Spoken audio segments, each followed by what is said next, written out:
Listen up. It's TLDL. Hello, everyone, and welcome back to TLDL. Hey guys, welcome back. This is Chloe. This is Alex. And we're so happy you're here.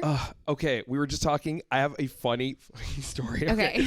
We were talking about how, accidentally, I was talking about, having nightmares about sending people the wrong text or, sending something, a bad picture. He was worried about, he asked me just minutes ago, he goes, have you ever sent anyone the wrong nude? And I was like, no. Or the wrong person a nude. Oh, yeah. Sorry. The wrong nude to a person. Wrong I nude. sent this fucking ugly ass nude of myself. No, I'm sorry.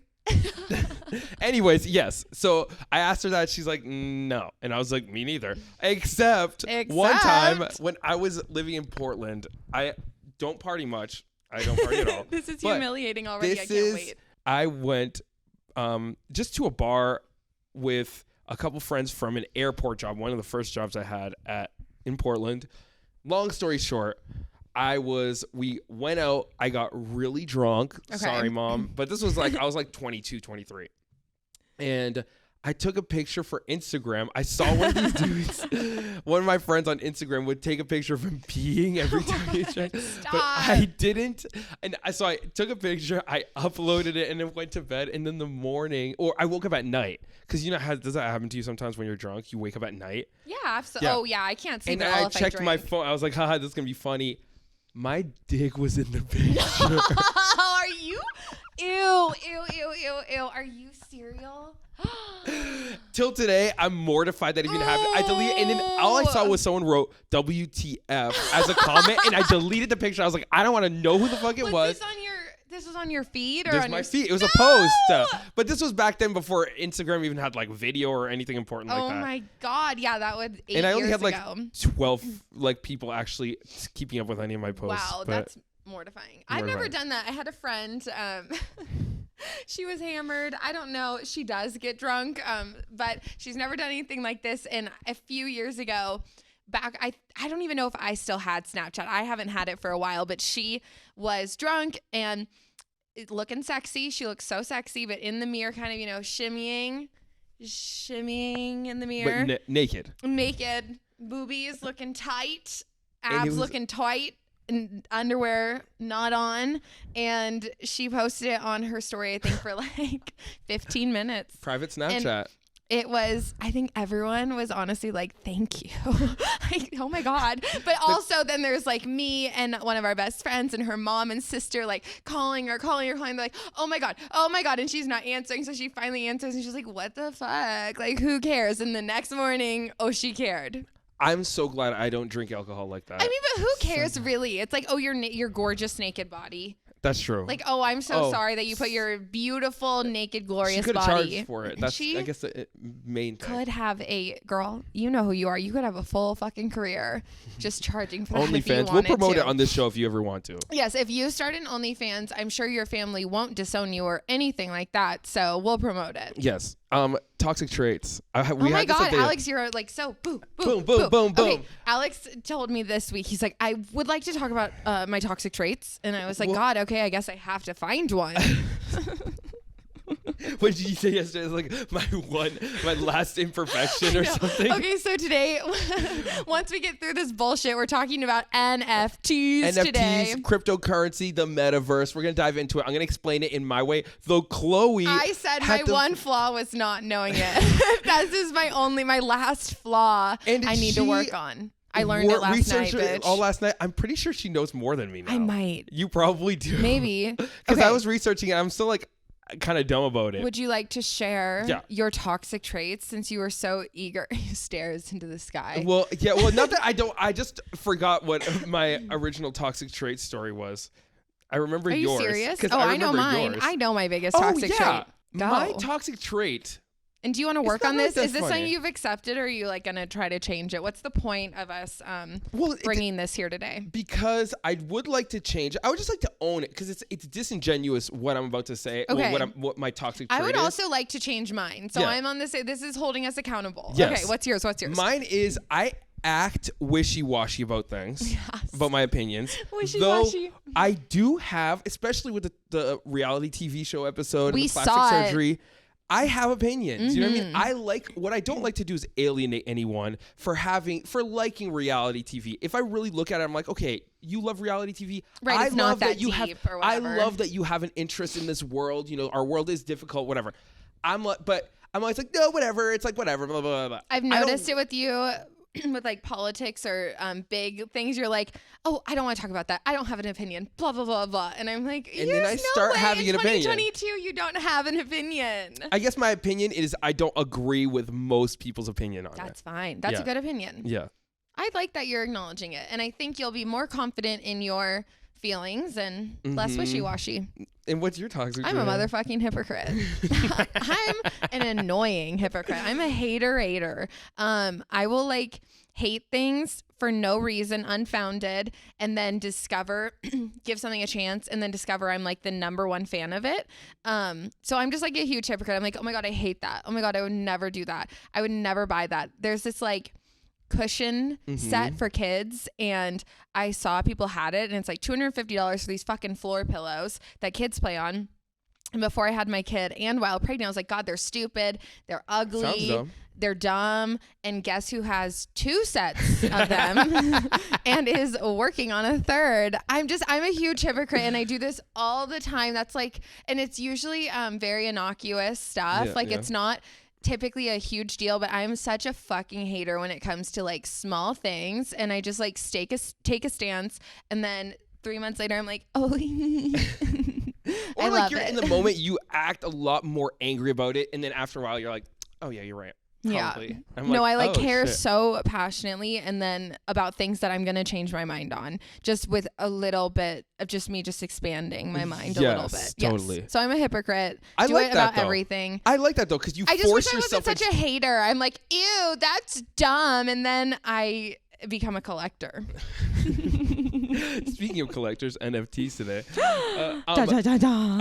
Okay, toxic traits. So I think eventually we are going to do some, I think toxic's just a fun word in our culture. It's overused. It's been overused since the 2010s. And so when we say it, it's a bit ironic, but it's pretty funny. Of course, ahead of her time, Britney Spears. Love that queen song. It's toxic, baby.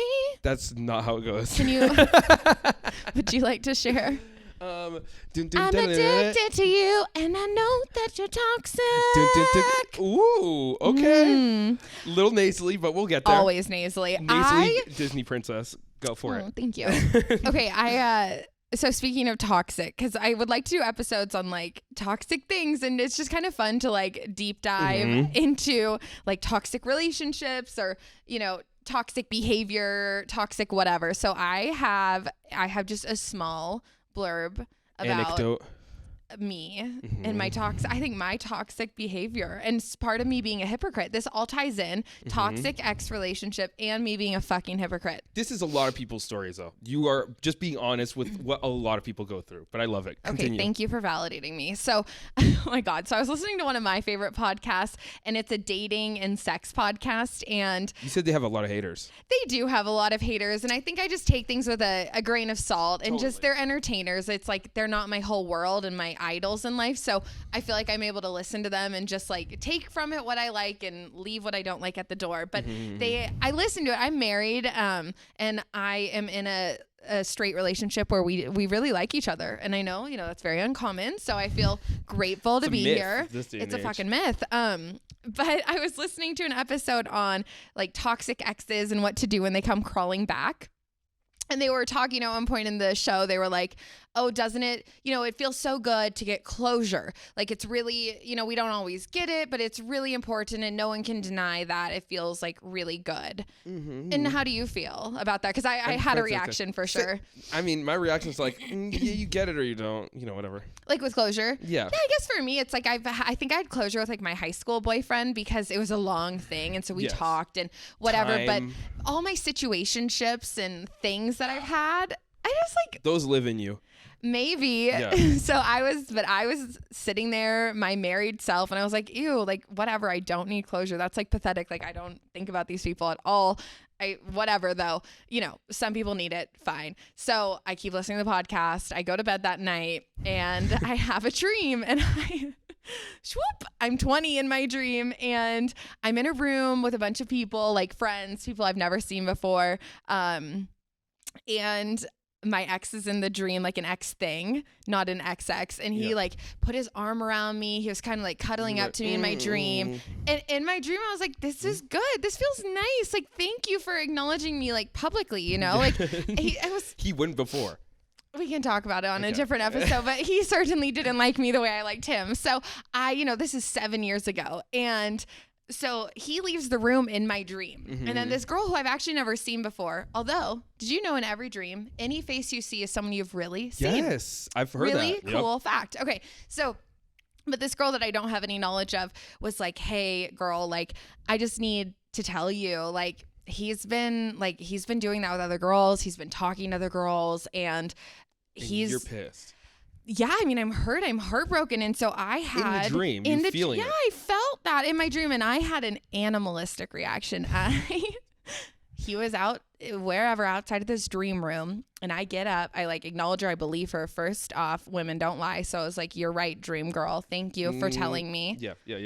Go for it. They don't lie.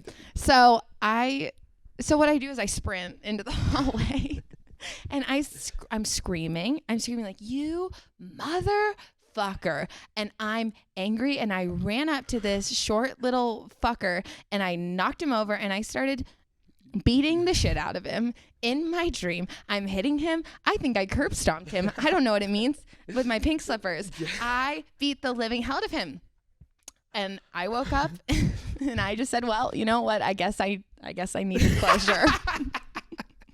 Because I had an insane reaction. That's insane, even for a dream. 7 years. And it was totally spawned by this like superiority complex of like, oh my God, I don't need this. I beat the living shit out. I've never beat someone up. Yeah. But in my dream, holy shit. So, emotions live in us. Girls, you were right. It does feel good. And I feel like I got what I needed. And two lessons I got from that is emotions in stories like that live in us subconsciously. It was heavy. Yes. Yeah. And also our dreams can be very therapeutic. I honestly felt lighter. Like, of course, I would not beat the shit out of someone. Yeah. I mean, if you touch my fucking kid, I think I would probably lose it. But I think I could kill someone if they hurt my son. Oh, yes. For sure. But in day-to-day life, I would say, especially now, I feel like pretty chill, pretty balanced, therapized, and I dreamed about this long-haired, greasy motherfucker, and I beat the shit out of him. Beat the living shit out of him. That's my anecdote. And I'm a hypocrite because I said I didn't need closure. So. See? Full circle. Full fucking circle. I had it's about dreams, but I don't know if it's about me being a hypocrite. Well, kind of. I have these sometimes reoccurring dreams that I'm dating a woman. It's a nightmare. That you're taking a woman? Dating a woman. And it's literally in my dream. It's a nightmare. Like, it has the same feeling of when you're in a nightmare. Dread, scariness. Scared every moment. You're like, I'm not even joking. It sounds so fucked up. But in I the feel dream, like if I have a lesbianish dream, it's not a nightmare. For me, it's literally nightmare. And like some random girl, she's like leaning on me, and I'm like, oh my God. I like start freaking out. Do you think it's because of your time that you spent like hiding your sexuality? For sure. Okay. For sure. And feeling really guilty about it. About hiding it. So did you ever date a girl? Yes. Yeah. Ooh, but they're probably gonna watch this. Mm-hmm. But it's okay. It sucks, but it's part of a lot of people's journey. Also, how I process it is like, it takes two to tango. Like it's of course was dishonest of me, whatever. I was a kid at the time, which I still think 17 is a kid. You're a kid. And like, you're still processing the world. And there was a lot of dishonesty happening on the other person's part too. So it's like we all play a role in it. Like if we're in it, there's something we're doing. You know what I mean? Dated someone who's come out as gay. I dated someone that you knew was gay? Very loosely. I dated, like in quotes, just like we went on a couple dates and are friendly and he's cool. I knew he was bi, but he wasn't out. But it didn't bother me like in the slightest. I always think it's weird when girls or anyone like are turned off by someone being bi. Like, do you care? No, I don't think I would. I mean, I don't know. I don't think so. But I knew. So I guess I've never had. My mom was actually married to a gay man, and he came out like in the 90s, and she was obviously heartbroken, like she was in love with him. But it sucked. It's not like he didn't hold any responsibility for it, but it is also just like in the 90s and the 80s and the AIDS epidemic, and it's just like. Is it really? So she let it go and was like, I'm going to help you like find yourself and we'll stay friends. She was, they got a divorce. Of course she was supportive. She loved him. And it was like, it did hurt her though. He's not without responsibility. It's not like you can just be gay and get a pass for like hurting someone. But it's extenuating circumstances. It feels like to me. Yes. And forgiveness has to happen. Self-forgiveness has to happen. And what I realized in that dream is I still hold a lot of like guilt about it. So dreams are therapeutic. You can learn a lot about your dreams. Anyways, I love it. You know what else we can learn about? NFTs, baby. We are making this intro short today, and we're going to get into it. Alex is going to teach us about some crazy shit that I know a lot of you want to know more about, and we want to make this topic accessible and somewhat thrilling. It's exhausting. Like usual, you one-upped me. Yeah, I went home and I studied for hours. I went to a 3-day event. You sell know my more artwork than me. Stop it. as NFTs. I know the community and what people are doing with it, but you know, like it sounds like you know, like the core a little as more. As of this morning, yes, I could probably make I could probably make a new cryptocurrency. I am an NFT now. I started a new company.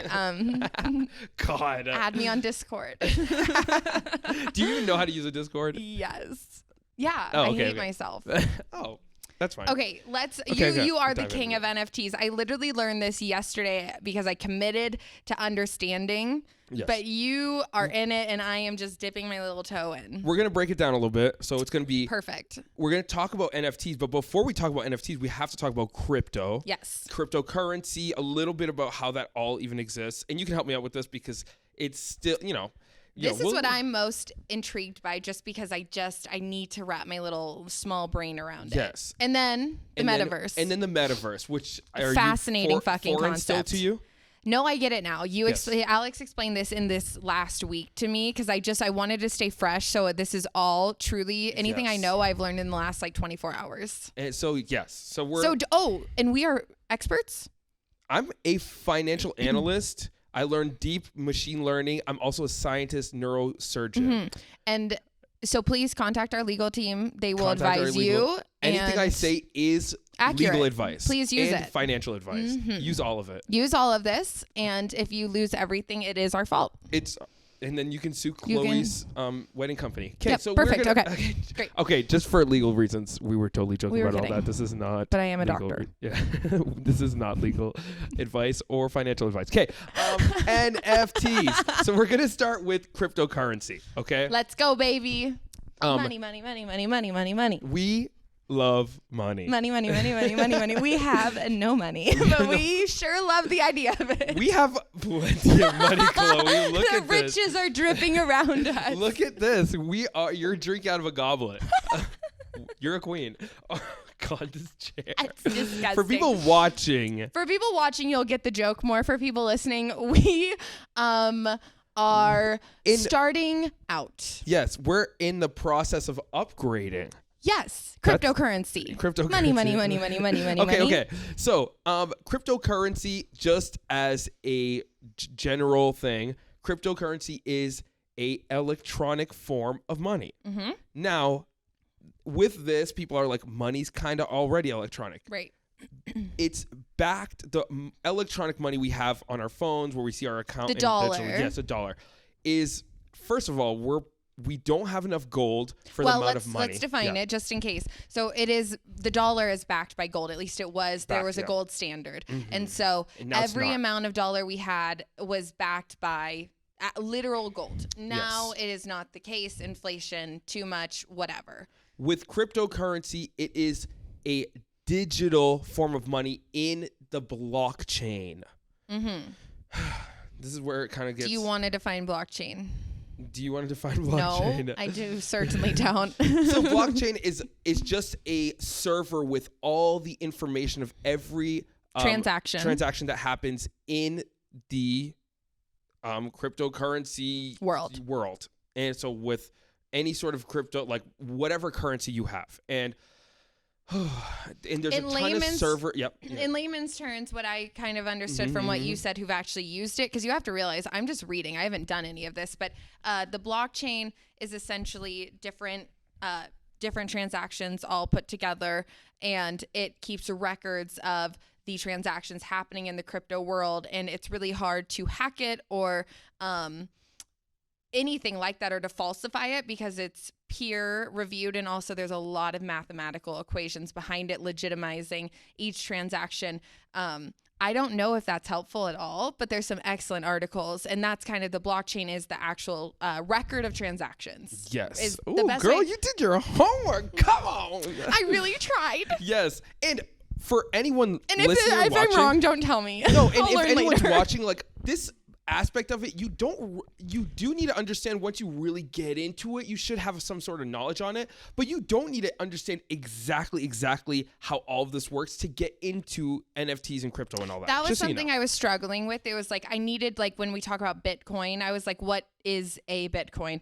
And it's software, and I kind of understand it now. You solve a bunch of puzzles using computers to find a Bitcoin, but none of that really matters. I wanted to understand it to understand this world a little better, but my brain and most people's brains, I don't think honestly can compute what they're doing, but it is legitimate money with value in the internet. On the internet, it's a software. It's a software. Okay. And you don't need to learn all like of it. Money. Yep. And unless you're developing any sort of new coin or anything, like, it's again not very totally necessary to learn all this, but it's a new form of money, all digital, decentralized. So there's no country, no bank, no one. Like right now, all the money is like it's transactions that happens is under like Bank of America and Chase in and like real dollars. In real Let's say dollars versus the crypto, because it is hard. It gets so confusing. Wall Street. Yes, and buying a stock or something of real dollars. Yeah, real dollars is like it's all controlled and held by people, and then with crypto and agencies, and with crypto it's decentralized. So there is no one that has control over it. There's people that can the origin, like the base of it is no control. You can jump in and take control, but at the end of the day, there is no one in the beginning of all of it that is controlling all of it. Yeah, it's sense. Money or Bitcoin or whatever, Ethereum, all the cryptocurrency that exists is mined by computers. So it's solving these puzzles is the way to explain it to like a third grader, which is me, like solving puzzles. And sometimes you're going to find Bitcoin or sometimes you're going to find Ethereum, not every time. And every 10 minutes it's updated with if people have found new transactions or new trades, just like the stock market. But I love this. Sorry. I love that you're getting it. It was really fascinating to me. Yes. This part was fascinating to me. The NFT world and the metaverse, I really don't get. But this, I was like, this is fun. But it's the peer thing is really cool. So there's no establishment that is basically, it can't manipulate the money. It is everything on the blockchain can't, like I said earlier, and like you've said, it can't be manipulated. And so every transaction and every inflation that happens is recorded. You can't go back and edit something. If you did, it would be very obvious, and the computer would like set out codes to all the peer people who are reviewing this. But it's just very interesting. It's almost a foolproof. There are ways, but it would be almost impossible for even a whole country to pay enough to sabotage it. So it's really fascinating. Amazing. And so I like to explain it as like with regular money nowadays, it's all owned by these like select few people. And then with crypto, everyone plays a part in it. Yeah. It's amazing. It is really cool. There was one other thing with this side of it that I thought was awesome. And it was I love this. You're like interested. Yesterday you were like, yesterday I wanted to die. But then I was like, okay, let's learn about it. Let's try to make this accessible even for someone like me. And I'm going to open my wallet later, but I know. Well, no, the no proof concept, it's like a mathematical concept essentially, and that's what's behind the blockchain, where you can have a transaction and not prove, how do I say this in layman's terms?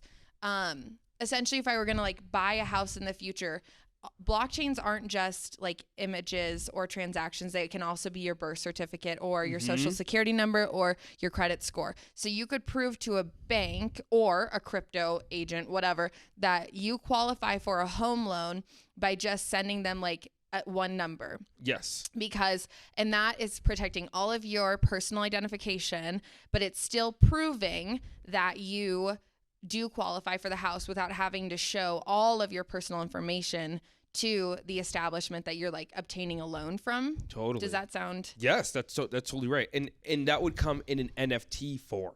Which is so cool. Yes. So yeah. So the no proof concept, and I'm probably even saying that wrong. It was for the way I broke it down even dumber to understand the math behind the blockchain and like how this works and why it's legitimate and why does it have value, which I'm going to let Alex talk about more because I still don't understand necessarily why it has value, right? Like I don't get how is this money, but you'll talk more about that. I was more going in the like, what the fuck even is this and the definition. Yes. So it was there was an interesting math problem that's kind of behind the no proof concept and why it's legitimate and why it's trustworthy, which is if like two people were in an office and they both thought someone was stealing from them and there's 100 people in the office, how do they tell each other who they think it is without ever revealing who they think it is? And the way that they can do it, the answer to there's a few ways, but one would be like putting 100 cups out and each cup had a number that was assigned to a person's name. And then you, in those 100 cups, you would put no, scraps of paper, no, and yes in the cup you thought it was. Then you would shuffle it. So you don't know which cup you're picking up, but eventually you're going to find a cup. And if it has 2 yeses, you've just revealed that you both think it's the same person who's stealing without ever giving any information away. And I thought that was so cool. But if you pick it up and it's just a yes and a no, you don't know what cup that was. You don't know what number was assigned to. It only works if they match up and it's proof. You now know that you both think the same person's stealing, but neither of you, for any office politics reasons, neither of you gave it away. Yes. So that is the math that's behind the blockchain. Yes. Really cool. Long-winded. But I hope that breaks it down for people like me who really until yesterday were like, I don't want to fucking know because it's too hard. Yes. So now take it away with the rest because that's all I did. So it's like, the downside of this is that it's also very volatile. Like you put your money in. Yeah. Like it's kind of like the stock market when you invest money into it, like there's so many factors into why it would go up and down, and like how many people are engaging in it, and how much money people have there versus like this in like the servers that are all holding all this. Like there's so much reasons why, but for their own reasons, that it goes up and down on its own. Totally different than the stock market in the sense of like how it goes up and down. Okay. So investing in it is for a lot of people is whatever, it could be bad or good. I know for sure Ethereum and Bitcoin is like too safe in the way of like where your money's going. They've always had like and of course like they've always had a steady rise, but sometimes there's divots. Like Tesla, in the stock market, like Microsoft, like all of it. So and your money tends to, I think, like double every 10 or 20 years. Again, don't quote me here, but you're with regular stocks, like when I invest in normal stuff. So it always goes down, but hopefully the goal is if the system's working, the value over time rises. The earlier you get in, the more you put in, and things will crash eventually. It's not like it's an imperfect system. And then they build again, though, yes, right? And they build like again. Crash and that's happened twice or 3 times with Bitcoin and Ethereum, where it's gone down and then back up. And but so has the stock market, same thing, the crash that everybody was dependent on and it went all down. The nice thing about it is that it's run by the people, so we don't really have anyone else to blame in those situations, just like for ourselves, which is great when it comes to accountability. We love accountability. No, I think, and I hope that was like an easy way to understand like a little bit of what crypto is, and maybe obviously do your own research, but it and this is not financial so much advice. More legitimate to me than I realized. But I think that's the part that confuses me more than anything was what I literally was typing. Like my search just started yesterday with what is a Bitcoin? Yeah. Who made the software? It's an anonymous person, by the way. Yeah. We don't even know who made it. Fucking wild. But that is I know it's kind of tedious, but for everyone who wants to know, I feel like I'm finally getting it. Yes, okay. Totally. And then NFTs are more fun. NFTs are way more fun and then way more controversial too. Okay. Yes, they scammy, maybe. It's very scammy. Maybe. Oh my God, there's tons of scams. Okay. Like, even a lot of businesses are. It's just like, we just got to remember, like, as many good things that are happening, people are going to prey on it for scam reasons. Monetary gain. Monetary gain. Absolutely. Monetary gain. So Montessori. Oh yeah, so NFTs. NFTs. So NFTs means non-fungible token. Mm-hmm. Okay, so meaning non-fungible meaning like a dollar bill. Even though there's like a serial number on it, you can, or like a $100 bill. I can replace the $100 bill with like 10 tens or like 25. So it's able to be or whatever. Exchanged for the exact same value. Money is money is money. Money is fungible. You know what I mean? But what's able to be exchanged? Yes. For a like item. Yes. Okay. And then for like in a real way, we're talking about like employees at like a barista at Starbucks. Oh yeah. Fungible. Yes. You lose a barista. Replaceable. You train another person and they're right back. You know what I mean? Or you just hire someone that's already trained. They are replaceable. It's like employees or workplace and things like that. Your coworkers, grocery store, all replaceable. You can't replace your sister. Yes. Like by title, you just cannot replace that person, but you can replace a position. You can't replace a person. Yes. So that's like fungible versus non-fungible. Yes. Sister is non-fungible. Your sister can pass away. Still your can't sister replace can her. chop her leg off. But you can. She could Would you dye no her longer hair. have a sister? She can move. She can move they across chop the their leg country. She will always be your sister. Yes. But an employee is replaceable, fungible. Okay. Which helped me because I didn't even know what the fuck that meant. Yes. It's like baseball. Well, get into what non-fungible is though. Yes. So non-fungible would be like pieces of art, like things that are irreplaceable. An autographed picture of Macy Gray. Mm-hmm. A baseball card. A baseball in simplest card. terms. You can't. Yes. You can trade it for another of equal value, or you can trade it for cash or whatever. But you can't. Never replace there's never that. two of two. Yes. It's one of one. Like me. You'll never get another me. Mm. You'll never get another me. Okay. I'm non-fungible. I'm here accepting it. I've accepted it. We're NFTs. Okay.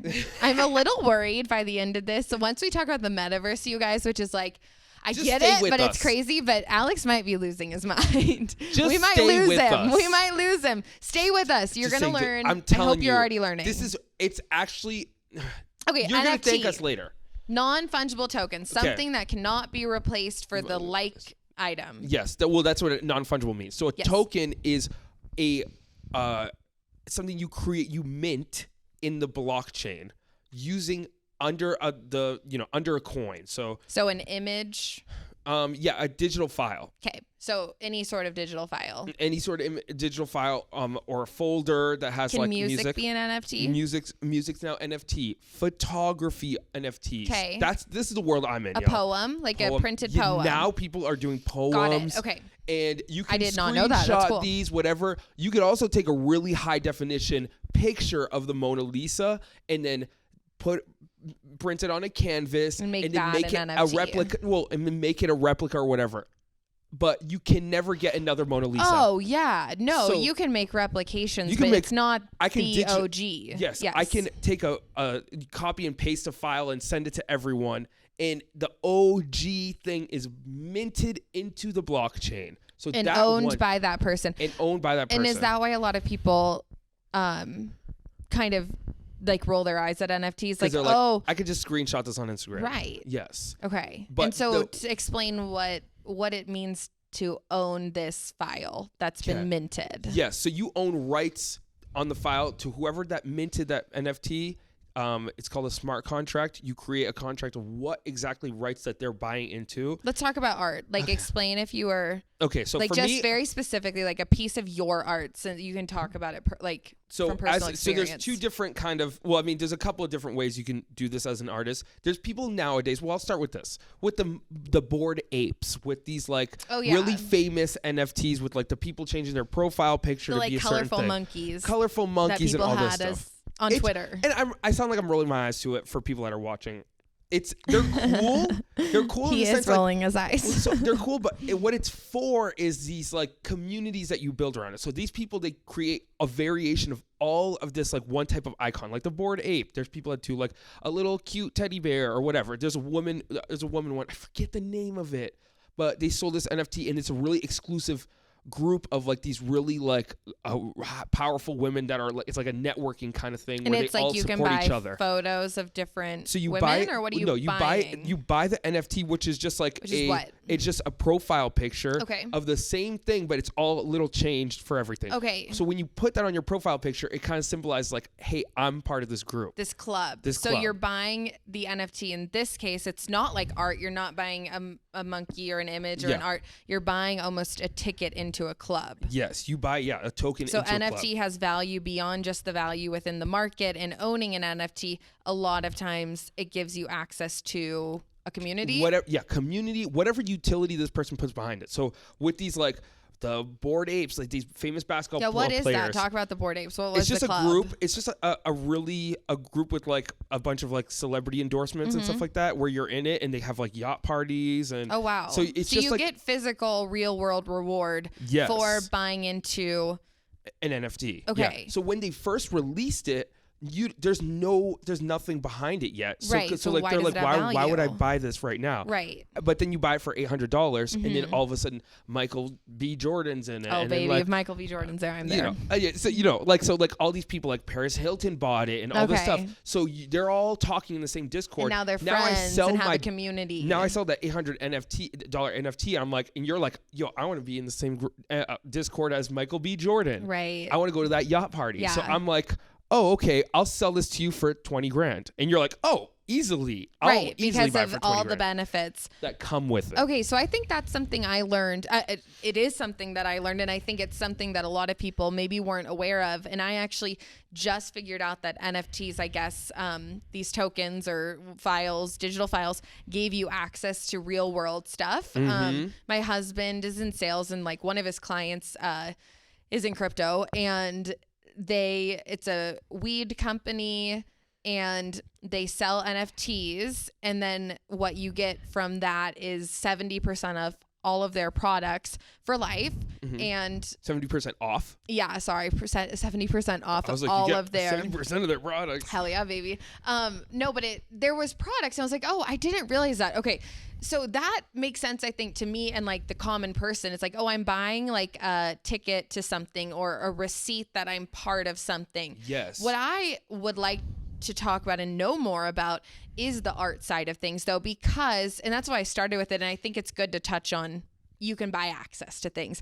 But what is the point of just buying an image without a club behind it from an artist? Like, talk to me about that, and then hopefully I learn. So, for me, I'm a scanographer. Tell them what that means, because I have no fucking clue. So it's just taking digital images using a scanner, a flatbed scanner, and I do like all wild nature stuff, so specimens, so butterflies and wildflowers and moths and feathers and everything. Ilya, if you could just add a little picture here for a promo. It's cool. It's like, it's almost like you're looking in a kaleidoscope. It's cool.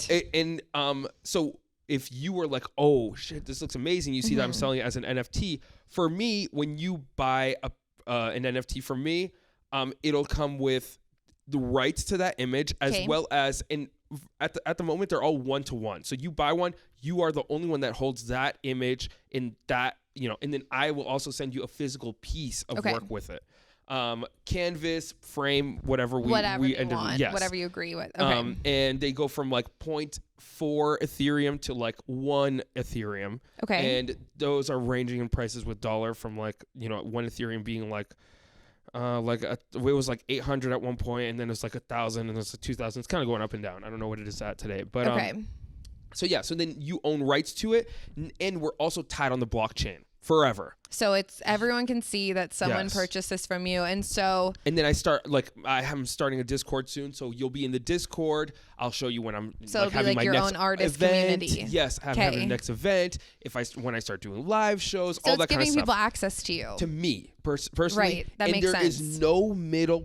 There's no I don't sell. Sotheby's art. They sell. You're these, not going through like a Patreon. It's where it's just you. And then in 3 years, connecting. In 3 years when my artwork goes up in value, right. you can resell. You can be like, oh, I can resell this, and I will immediately, since we're tied on the blockchain, I never see you again. You sell it, I will immediately get a commission of that. Mm-hmm. And then access to the new owner. And then the new owner gets oh yeah, that's that too. And then the new owner will have what access you had before. Yes. Okay, so does the value of NFTs in the art world only go up if your art goes up, or does it go up because just like the money behind it goes up? Does it increase in value as the dollar or the whatever, the Ethereum value goes up? It's one and the same. So let's and the same thing as like in the art world. Mm-hmm. Me, same and different. Myself, I am valued as an artist because of what I put out there, in the value that I put on myself, in the value that other people receive me as. It'll be like that in either world. But it also could just go up based on the NFT. I keep calling it the stock market, but the value of crypto at that time. The NFT will go up and down in value, as it goes. But really, it is like it's the the more people who join it, the more expensive it becomes because there's limited availability for the types that are like access to a club or access to discounts or whatever it is for that community. And then in terms of art or poetry, like you're purchasing something that's one of one, just like if you owned a Picasso, then obviously if you sold that, or a Banksy, like millions, whatever.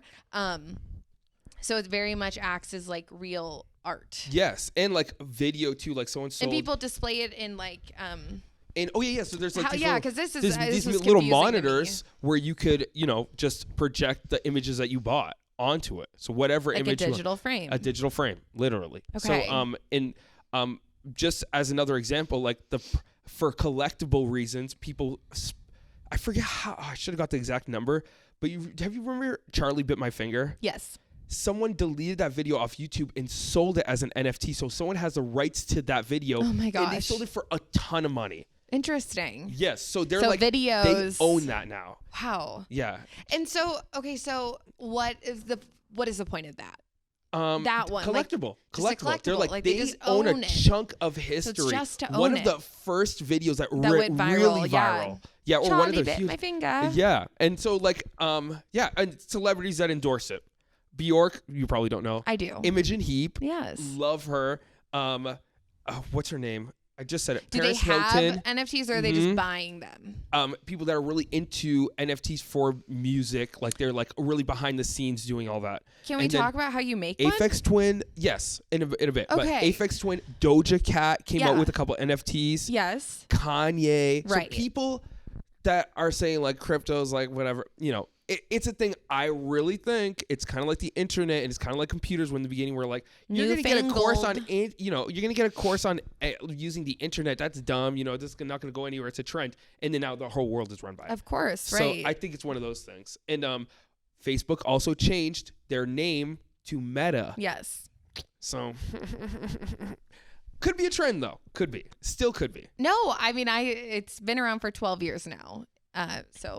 You did your research, girl. I love it. And it crashed in 2014. I was listening. Yes, come on, girl. Let's listening do it. And learning. Can you talk about how you mint and the cost behind it, in case there's someone who is listening and is like, oh, not only do I get it, but I want to start getting into it. So I got into it in the Twitter world. You can get in, it's #NFT, get into the community, start talking to people, random people there.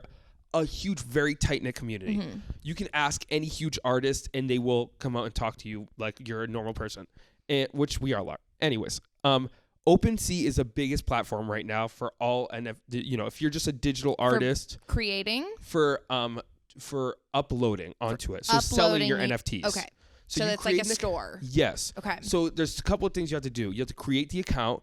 You also have to create a MetaMask wallet. There's a ton of different digital wallets, but you create a MetaMask wallet, and Yeah, and then you create this wallet. There's a couple of steps to it because you have to get your name in the blockchain. Okay. You know what I mean?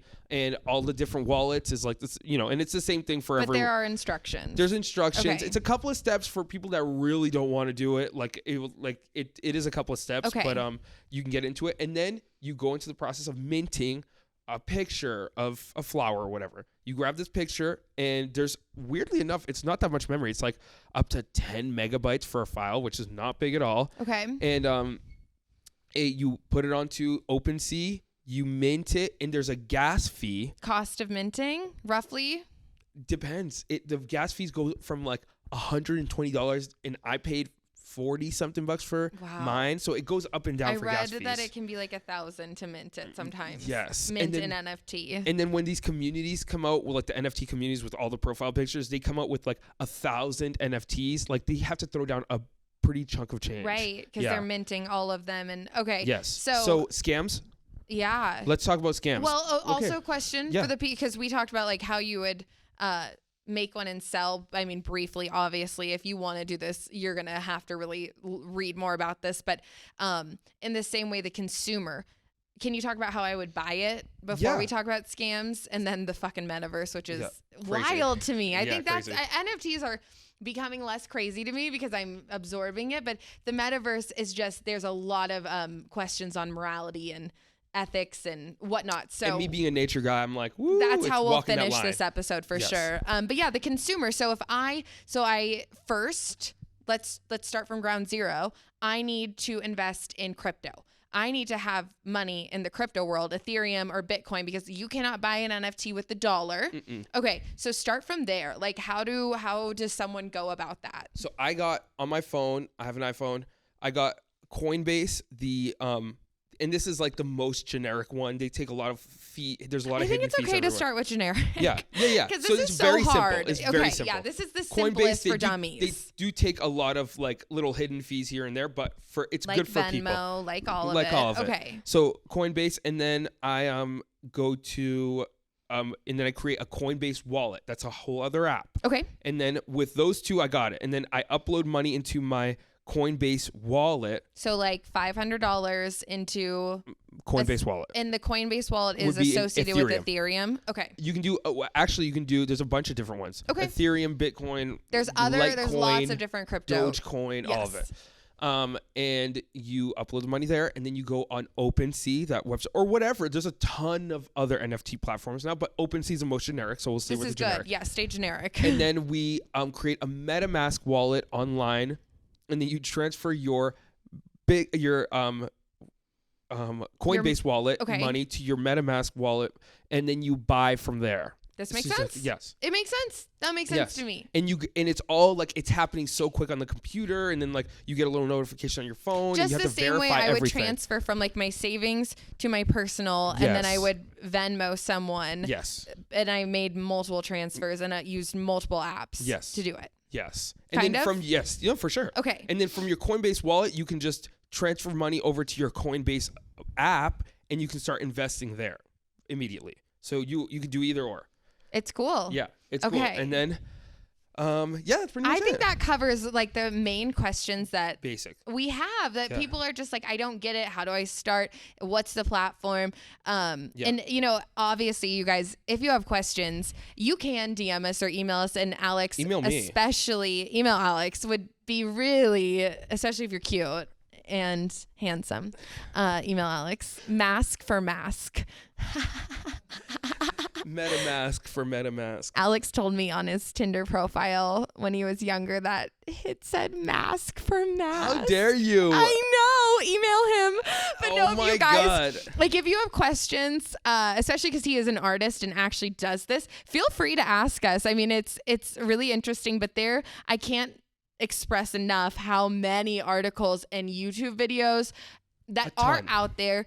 I would just recommend, because I think I'm starting to kind of digest it. I really did start with the smallest, like the dumbest. What is Bitcoin? Who made it? Why does it have value? Etc.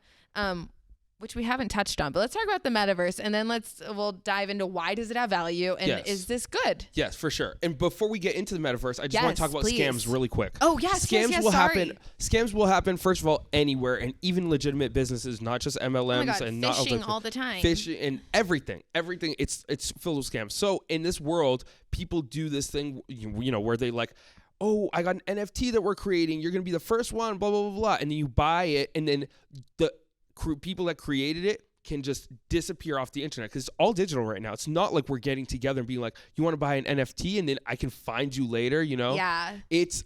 So this has been happening. Or like you create an NFT community and with like these like flamingos, whatever. Sure. And then I replicate it and I go into your DMs. I see that he bought one of your flamingos and I'll be like, hey, we're going to create another one. Send us $200 and you'll get this other NFT with it. So it's the same kind of scams that I think with that in general, just you have to be smart.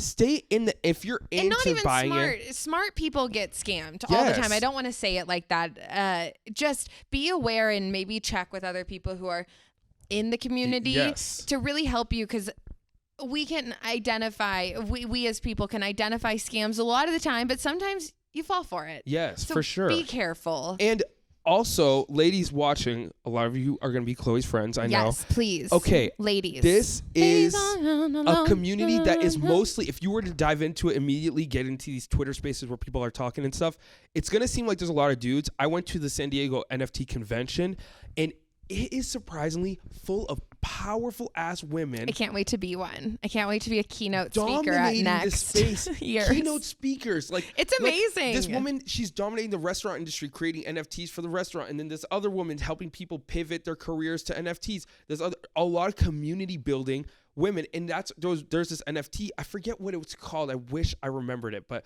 it's a pretty high value NFT now, and it's just a collective of women that are super powerful. That are powerful in the sense that like they have a lot of influence, a lot of knowledge, a lot of money. That's what power is, And they're using NFTs to kind of boost each other up. That's awesome. And they're giving free NFTs that would cost a lot to someone else. They would give it to women of color, women who need a lot of things, so they can get into this community. So they're helping give a step up. If they have like a business idea, they have no fucking resources. It's a way of connecting. So it's amazing. I'm getting chills just thinking about it. I think it is cool, and it does sound so archaic to be like, ladies, there's people in this space for you too. But it really, I will say, as a woman, it does seem like all of my girlfriends are like, what the fuck?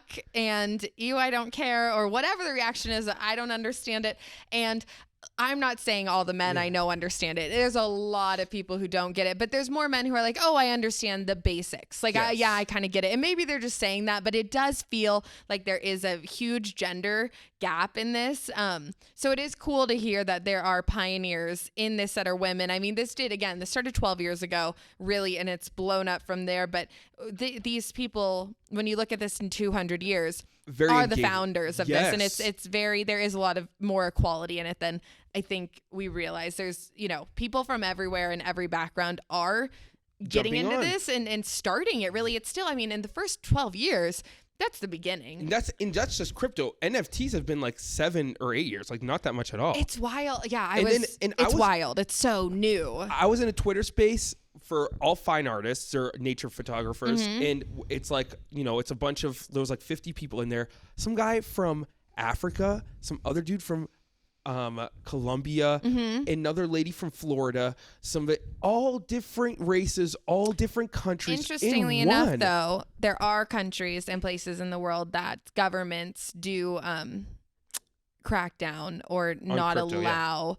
the use of crypto or the mining of crypto. So, and that's not really part of what we're talking about today, but for the most part, it's very accessible, but universal. Like everything, very universal, but like everything, there are places, China, that are restricting their people's access to it, which is unfortunate, and hopefully we can work around it. We will, for sure. Yeah. And I think it's still amazing that we're getting to a point where it's just like getting bigger and bigger. I think so too. It is a lot more people than I thought, but it's still so small. It's like Twitter. You get on Twitter and you read these polarizing ideas, or everyone's attacking someone for something, and then you go into real life and you're like, Oh, that's not, people don't think about that. They're like, that movie was fucking garbage. And then everyone you ask in real life was like, yeah, I really like that movie. Yes. It just feels, it is small. Like the Amy Schumer dichotomy. My God. Yes. yes.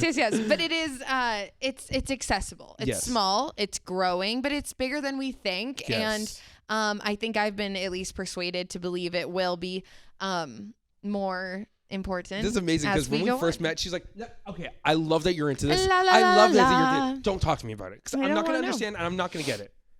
But then as I talked to my friends, I was like, I think we're going to do an episode where we break this down and Alex talks about it and his experience. Everyone was like, oh my God, I want to listen to that episode, which is what encouraged me to look more into it. Originally, we kind of planned on just my initial reactions and I did look dumbfounded. Yesterday, you were like, holy shit. You weren't even stoned. You're like, no, I was just like staring into the, like my thumb to my forehead on my temple. Just nothing was making sense. And that's how I've lived for the last, 5 years. I've been aware of this. Yes. So I love it. Okay. I love that you're in it. Yes. Now let's talk about the weird shit. Cause this is where Metaverse. I think more opinions come in and questions of ethics. Metaverse. Okay. So it's this digital landscape. We learned so much. We learned so much. Yes. And this is called Web3. Okay. You're going to get my real facial expressions now. Okay. Web 1.0 was like back in the day in the 80s when we used to like just type on like, it was just text on a screen. Like the internet? Yes. Okay. So text on a screen, right? Sure. And then Web 2.0 was like, oh, now we have like websites and now we have like YouTube and all these things, social media, blogging, that kind of stuff. Web 3.0, Web 3 is, what we will call it, is this decentralized finance stuff with the metaverse, with, when did Web 3 come out? It's not like a thing. It's like a just phase, evolving, the way like generations are a thing. Yes, we're evolving into Web 3. So metaverse is considered a Web3 concept kind of idea. It's not even a concept. It's like a thing now. There's a couple of different platforms. One main one is called Decentraland.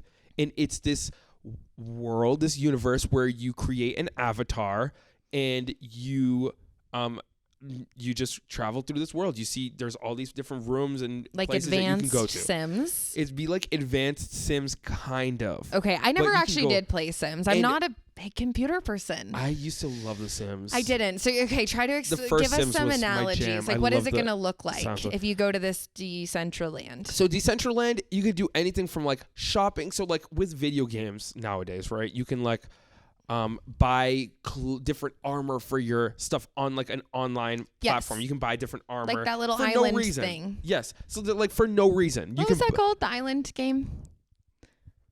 With the Switch? No.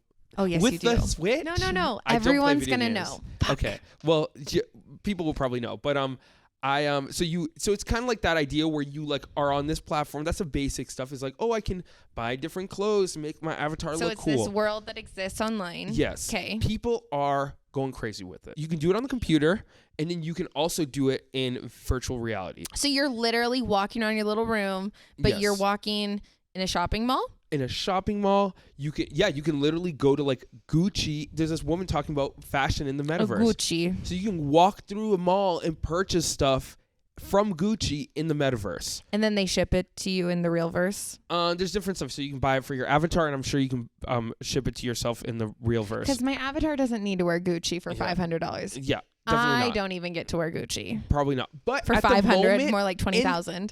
When time comes where a lot of this stuff is going to be metaverse based. If there was a way that the metaverse could get me to try on a pair of pants and tell me if it fits, I am sold. I'm moving in. Totally. I'm moving into my computer. But right now it's very like lo-fi where you're like just walking around. I've been to art galleries in the metaverse. That's very cute. So, but I get VR. So it's VR. Obviously it can be on the computer, but VR, the goggles, the virtual reality goggles. I'm saying this because I didn't know what the fuck VR meant for so long. And you can talk on it. You're like chit-chat. So right now it's kind of very open, and there's people. Kanye threw a concert, and a lot of people throw. So Kanye threw a concert.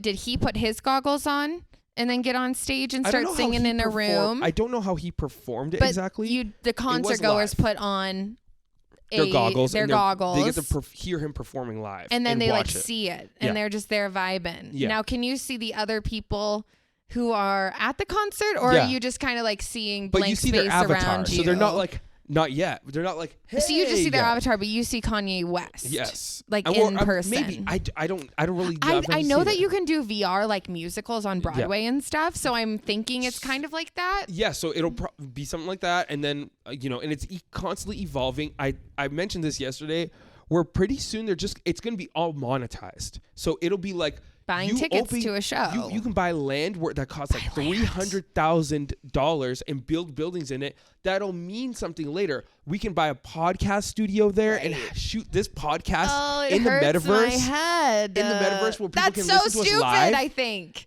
People are going to do, because like. Can you imagine? I mean, we just bought a house and. So if someone bought a ticket to watch us, we have 1 million followers. People went to go watch us in the metaverse. Yes, we do. Quote us. Yes. Well, we have, for example, we have 1 million followers, and people come watch us in our metaverse podcast studio. So before you get me a new set of chairs, we will give VR helmets. You're gonna be putting me in VR on a fake fucking platform, and I'm gonna be sitting in these nasty ass waiting room chairs for the rest of my life. We do need to get different chairs soon. Okay, so the metaverse is like VR, but real. It's because virtual reality, like but like really reality. Yes. Talk about the office thing. This is where I'm like tripping out. I have so many thoughts. You get to work with your coworkers in an office setting because someone literally builds on a program like archaeology.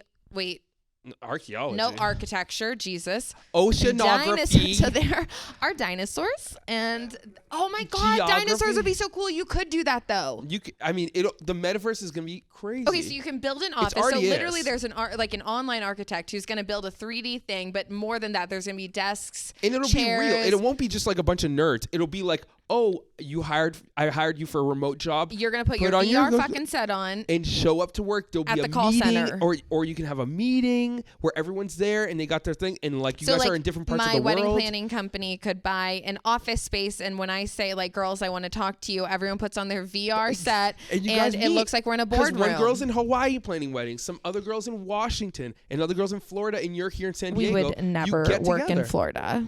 Okay, well, you know what I mean. Louisiana. Texas. Yeah. Alaska. We'll go anywhere. Yeah. You just contact me. Yes. Or you could have a metaverse wedding. Fuck you. This is ridiculous. So what I like, can I give you my likes and dislikes of the metaverse? Yes. And I'll give you mine too. Yeah, because it really is like ethically it's kind of on the line. It's weird. So what I like, right off the bat from learning about this, and I straight up I knew VR, video games, whatever. This is new to me as of yesterday, and this is the concept that is hard for me to swallow. Mm-hmm. The rest is more like math is hard. This is ethically. I keep saying that, but it really there's some implications. It's crossing a line. So. What I like is that there are people with disabilities that maybe whether it's mental health and are anxious and agoraphobic and don't want to leave their house, that they can experience a play on a VR set. I really like that. I think that's really cool. And even for people who just it's a pandemic or people don't have the money or they can't travel or for whatever reason you have a young kid but you want to watch Hamilton, all the rage. You could put on a VR set and feel like you're there. For people... remote work is obviously becoming more accessible and a much bigger thing, but it could give the camaraderie feeling of working in an office space with people globally or again, who maybe have disabilities who wouldn't be able to go in, and then, able-bodied people would also be there. So it's just the norm. It's just the norm. You don't need wheelchair accessibility to an office building. You just put on your VR. But what I don't like is that it's not real. It is real and it's not. Yeah. The beach, I'm going to put on a VR set and spritz some sea salt and I get the serotonin from seeing the beach and I get the same feeling. So what's the point in just never going to the beach again? I'll just stay in my house and I'll just we'll turn into the fucking people from WALL-E. So, but what I think have there's a balance. Concerns. But there's so I used to play online games when I was younger. player versus player. So like you would get on these online games on the computer, and you used to meet up, and so it was all online personas, and you create a character that has different armor that you can work to get and all this stuff. And you used to just hang out in these little rooms and just talk to each other. Yeah, like, but you can go and fight. Like you can go and fight and win more like swords like and me in my rare dream stuff. last night. Yes. Oh, girl, I'll Yes. get VR for that. Yeah. That was nice. I'm gonna like join a boxing class soon. You're gonna see me on Instagram. You have like a VR helmet. And I you're, like, woke up punching so something? refreshed. I was like, God, that felt Skinny. good. I felt skinny and light and skinny of all obligations. So yeah, so pretty much you're already disassociating from this conversation because It doesn't is make a sense. little overwhelming, you guys. Yeah, and it's weird. Okay, but I used to be in these online games where Sorry. what I'm saying is like it was normal to be in these digital worlds. But now not it's a good just thing. a million thousand steps But then more there's than like that. yes, but there was also these dudes playing World of Warcraft where they were just like committing suicide because they would just sit there and eat and shit themselves and piss themselves. And it makes me But it's it just is. There's a lot of issues with it, but also Yes. like I just the balance in I everything spoke in life. at the NFT art convention. And Hosted by me, Chloe Salatino Payne. No, it was not. I'm the owner of the NFTs. Of the NFTs, she didn't listen to anything. I She listened to founded nothing. crypto. She didn't listen to I anything. we am just the said. founder. She just said a bunch of. Anyway, so I spoke at this thing and I was talking about my thing, because all my artwork is based on nature. My whole life is based around nature. I live out in the mountains as a 30-year-old single gay man. Why? Because I like to be out in nature. You should talk to a therapist about that. Listen, country girl. Shh. Anyways, so why? Because I like being tied close to nature. In my talk, I specifically said like, this is amazing. We get to talk to people all over the world. We can be in the same room as someone that's in Uganda. Yeah, I don't know if it's cool. legal. Very cool. And you could talk to them in a room. You know what I mean? That's crazy. But we cannot fucking forget that To live. we are literally natural beings. Yeah. We have to go out and walk on the beach, take our shoes off and walk on the beach, breathe in all the pollen. If you're not, not all the pollen, you know what I mean? Well, all of it if you're able to. Exactly. You should, I do think. Do everything you can. Walk around your neighborhood. We cannot forget that reality exists. And this will walk that freaking line for sure. And at the same time, it could just be a fun experience where people can have balance. I think if it's a fun experience, if it's something that, like I even having a 1-year-old, it would be hard for me to go to LA and watch off Broadway anything. Like, so it would be a more fun viewing experience of a movie or something for 2 hours. But I do worry. And I don't know if I like the workplace idea. Yeah. I think you can work remote in your own space and look at your photos of your family and the office space you've built in the last 3 years of this pandemic and all that versus going in and being back in a call center. It just feels like a way that maybe work could again, like, just take back control of you. We've gained some control again as a society. And then it's like, I don't think it would be. It just I don't makes me think you would be nervous. required to stay in a call center in the VR world. That would be very dark. I know, but it could. that's, It could if easily it's go a there. possibility, it could go there. But like, if every 2 hours, 3 hours, you have a check-in with your boss and you just like put it on real quick, And you you're get like, to hey, see what's them. up? I Yes. like the maybe 10% of my day. Yes, for sure. In I don't 20 think it should years. be dominated. My thing is like, if we could find a good balance with this, where we can connect with each other. But how think do you there's a beautiful regulate world. it? It's kind of You don't. It's everyone. But how do you regulate anything? Like, all kids are growing up in front of a screen. You go to like, school for this many hours or work for this many hours. There's rules and regulations and blah, blah, blah. But it's, I think all in all, my, again, this podcast where we talk for too long about anything and everything. We definitely have, Sorry, I don't have Jesus COVID. Christ. We definitely have gone into a more confusing topic today, but it's whether this is good or bad, or is it unanswerable? And I think almost every episode it's unanswerable. It's like, yeah, and there no. are good yes and no. parts. There Yeah. are some really scary possibilities, and AI is really kind of weird. really scary. And just being able to change and deep fakes. And there's a lot of things that the internet, and we sound like we're our parents now, but the internet, It's going to take it's over. it can be a scary place. It's literally going to take over our world. I hope it doesn't. It will and it won't. I like, hope we just virtual have to- reality does not take over our world. That would be a very sad day. If we can there's gonna be people that are all in. They're gonna be Yes. like, microchip me, put me in front of put me in front of the VR all day. Like, I don't care, I love it.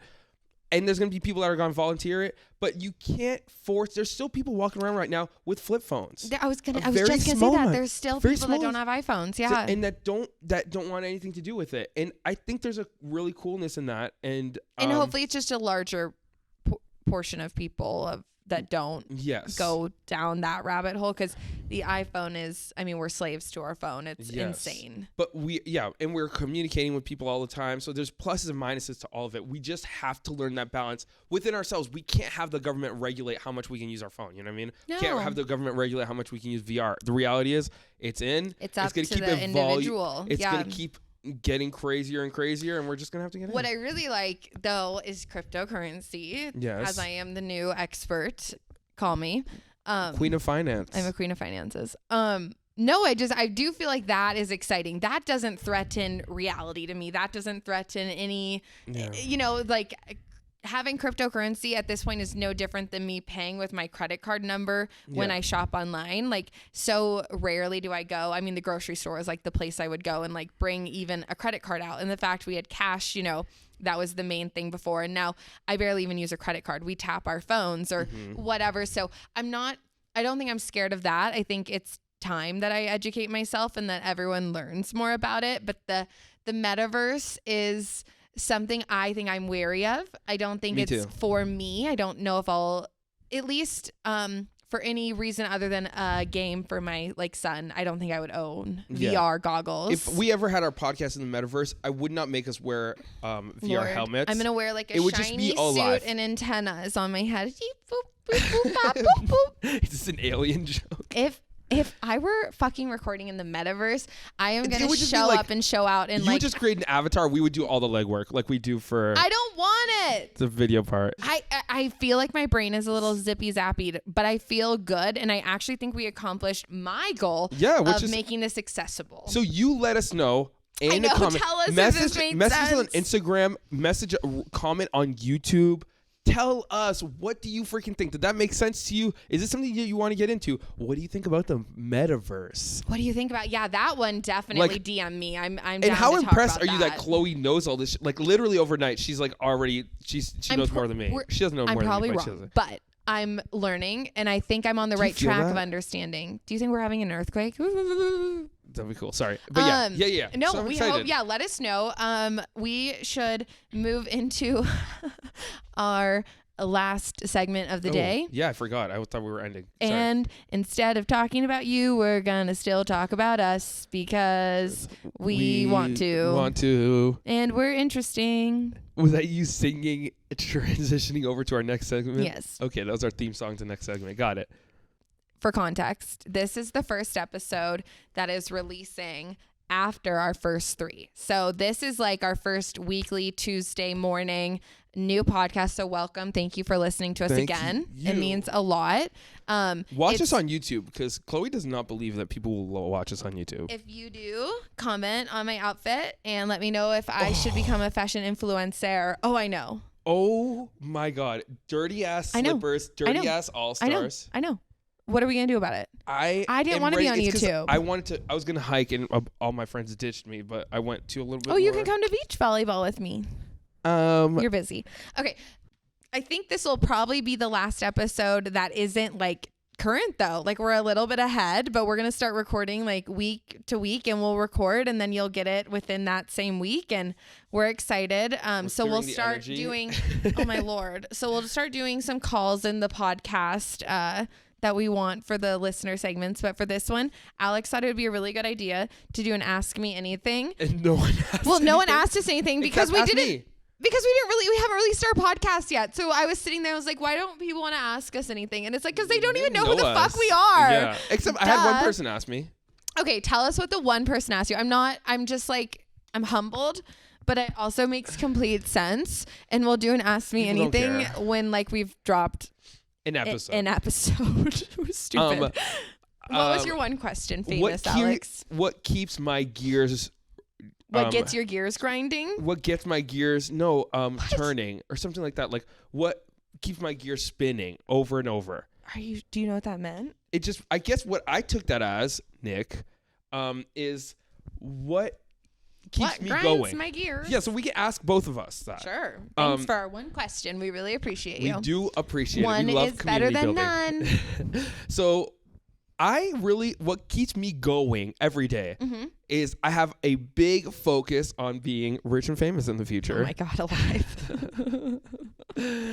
And I'm saying that half ironically and half serious. I have just goals that I need to hit. I just have like goals. Yes. I just like want to do things. I want to live life to its fullest. Yes. I love yesterday you got a potential client and you were like, don't you just love to, and I was like, you were like, don't you just love like always having something and then getting a little bit of money and then moving forward? I'm like, yes. I don't even need money sometimes. I need money, but I don't even need money to keep myself going. You know what I mean? No. Yes. Money is not, I've made more money doing other things before, and it was never as exciting as following my passion and getting still small work hard. amounts. Oh, I work harder than trust me, I work harder now when I work for myself than I did when I worked for someone else. Exactly. But the monetary gain is not there yet. I haven't and it'll come. made more than I did before, but God, it's so much more fun and I'm busier because I care more. Yes, and I love doing it. I love connecting with people. We get to do this a couple hours a week, and then also outside of this, we're talking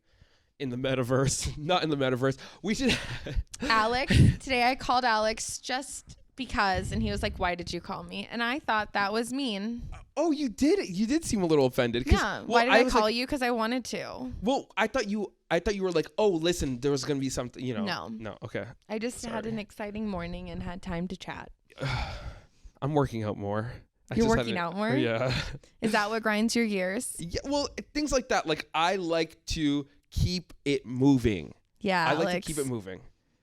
Tell us more about yourself. This can be our whole outro. We'll just do a get to know you about Alex. That's it. That's pretty much it. I like to do things. I like involving myself with the community. I like hanging out. This is like hanging out to me, but also working. Do you like to gossip? Girl, tea. We love it. You like to chug the tea. Chug the tea. I like to fucking spill the whole fucking pot over. And just let everyone in on all the tea. Yes.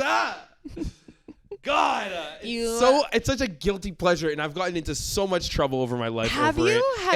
I need to stop. Have you gotten in trouble for gossiping before? Yes. Really? Yeah. Tell us a story. I don't know.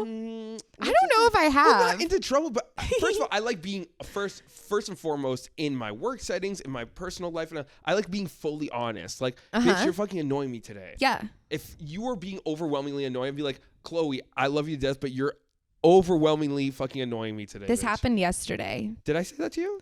You said, bitch, you're annoying. So I like to say that. But then, like, I'll also, like, if I'm hanging out with Ilya, I'm like, yo, Chloe was fucking annoying today. I love that bitch, but she's fucking annoying. You say it to me, and then you say it to everyone else. Oh, my God. You do need to work on that. You need to refine it. I don't always. And I didn't do that with you yesterday. But my coffee order is what I'm referring to. Oh my God, that was like not a big deal. Though. But we're good we had now. A We're laugh. better now. We're better now. But we are learning how to make coffee right.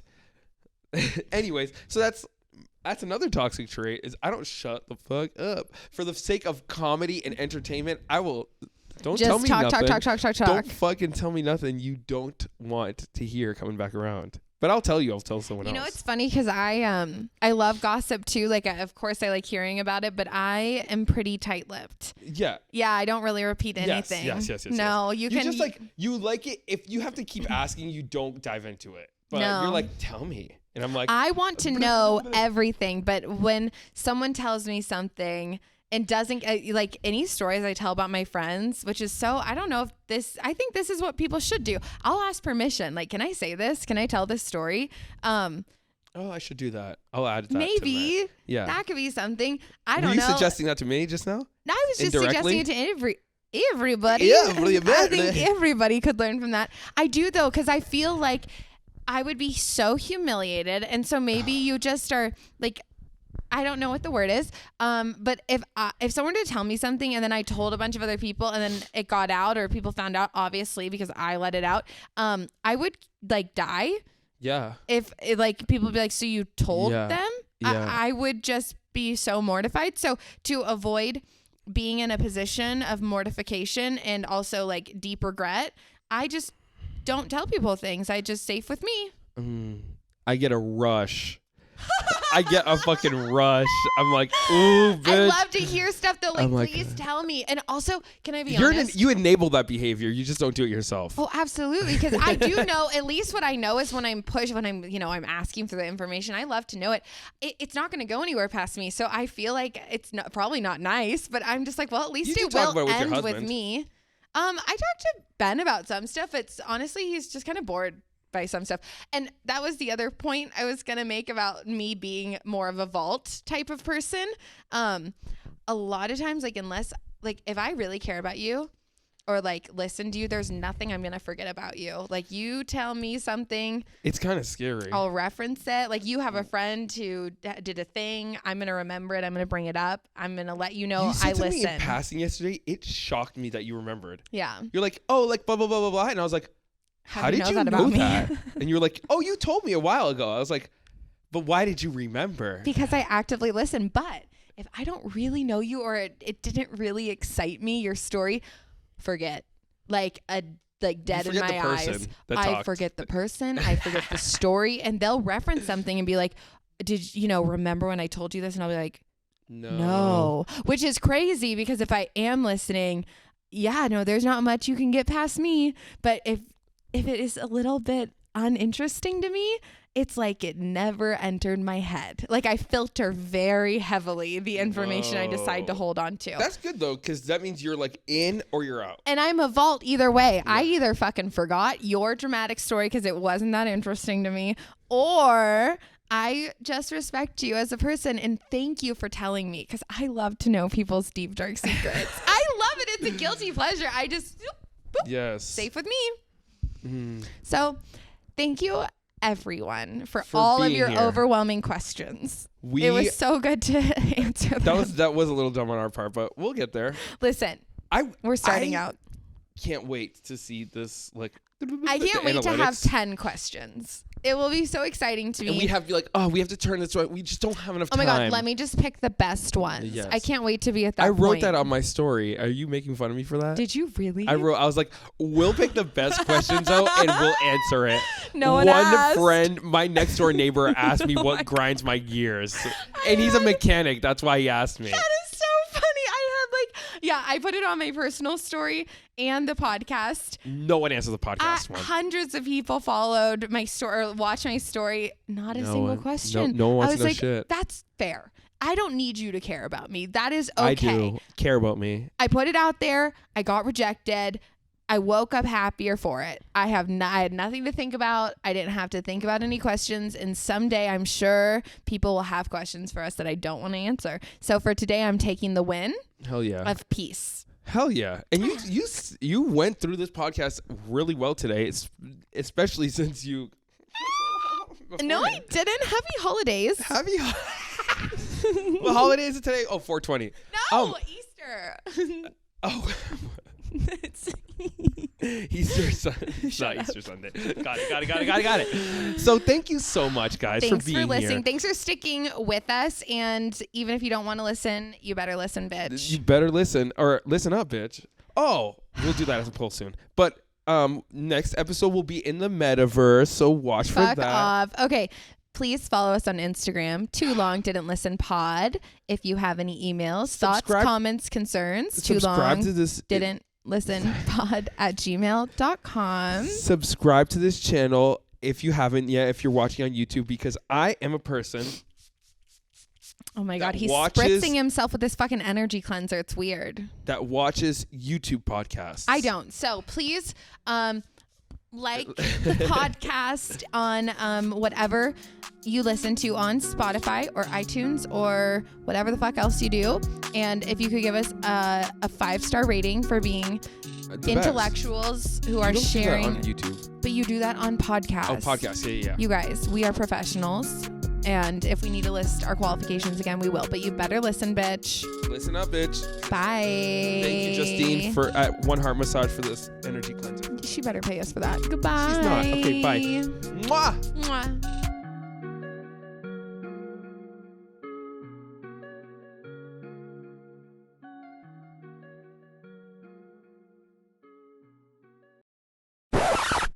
Ladies, leave your man at home. Pocket full of doesn't look good and poppin'. Okay, Metaverse. That is our new intro song recorded by Beyonce. We're gonna hire Beyonce Are we gonna to get sing sued for singing all these people's songs?